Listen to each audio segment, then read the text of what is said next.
Isang magandang umaga mga katarget. Katulad ng ating naipangako, ang e-bike na ito ay ating ipamimigay.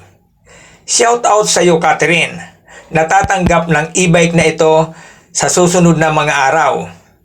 Sa ngayon ay aking ipakikita na ang e-bike na ito bagamat ay luma ay running condition pa rin. Iyan makikita ninyo, ano po, iyan, isususi natin. Iyan ang susi, nakikita ninyo. Maayos pa. Iyan, tingnan ninyo, isinususi natin.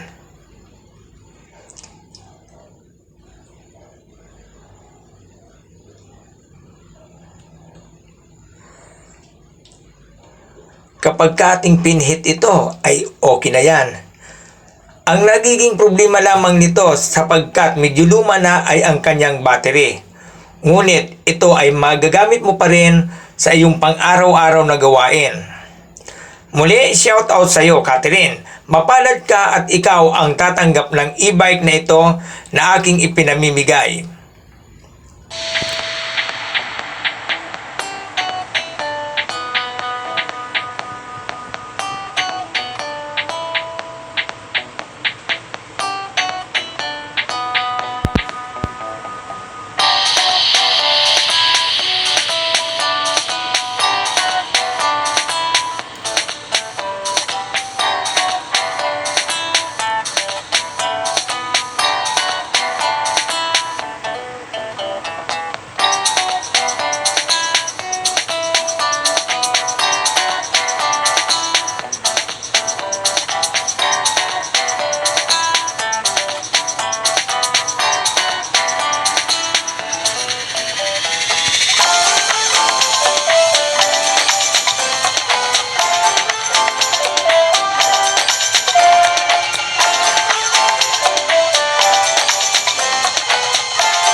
Ito na ang araw na ating pinakahihintay, ang pagdating ng van na magdadala ng e-bike sa Bicol Region. Again, Kati, ayan na ang e-bike. Sana ay ingatan mo ito. Ayan po, ating isasakay ang e-bike na ito sa van na magdadala sa Bicol Region. Shout out sa inyo, mga kababayan.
Ayan nga po, isinasakay na ang e-bike sa van.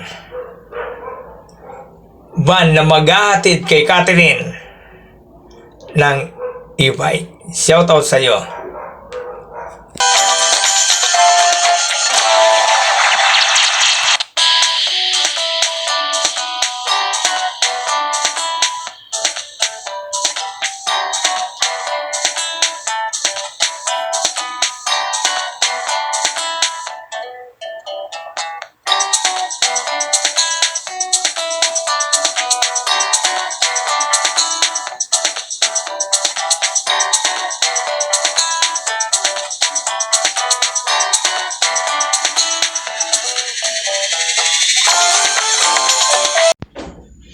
Ang e-bike na ito ay pang-apat na sa ating naipamigay na motorsiklo. Mayroong Quezon City, mayroong Antipolo, mayroong Cavite, at ito naman ay papuntang Bicol. Sa Region 5, Bicol Region. Okay, sa susunod ay isa na namang motorsiklo pa ang aking ipamimigay sa isang mapalad. Sa isang mapalad na atin ding subscriber. Shoutout sa iyo. Saka ko nababanggitin ang iyong pangalan kapag ka ang motorsiklo ay handa nang ipa-deliver din sa harap ng inyong bahay. Shoutout sa iyo.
Okay mga katarget, sana naman ay patuloy niyong suportahan ang ating munting channel upang patuloy tayong makapagbigay ng tulong sa mga nangangailangan.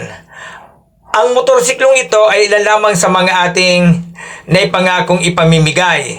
Namimigay din tayo ng mga t-shirt, ng kunting pagkain sa mga nangangailangan. Okay, sana patuloy ninyong suportahan tayo. Huwag niyong kalilimutang pindutin ang notification bell upang manatiling updated din. So, siyempre, don't forget to like, share, and subscribe.